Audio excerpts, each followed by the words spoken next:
top des meilleurs films anti-fac.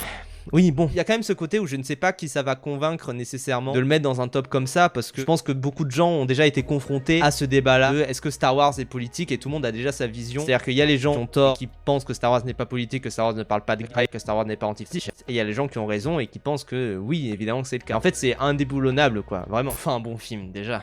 C'est toujours cette vision très contradictoire, de manière générale, chez Miyazaki. C'est d'être passionné d'avion et en même temps d'être anti. Mais tout de même, l'aviation, c'est principalement utilisé pour la guerre. Le vent se lève, c'est plus radical presque à ce niveau-là. C'est tout à fait légitime qu'il soit là en vrai Porco Rosso. Oui, bah ça se bat bien contre des nuisances, quoi. Globalement, je sais pas si le troisième là du coup est le plus représentatif. Je dirais quand même que c'est plutôt le premier. Le troisième, il est plutôt pro-américain bizarre. Le message est un peu plus confus à ce moment-là. Remplacé par des zombies, il y a zéro différence. Là où du coup, je trouve que dans le premier, pour le coup, tu peux vraiment pas supprimer les asiatiques, quoi.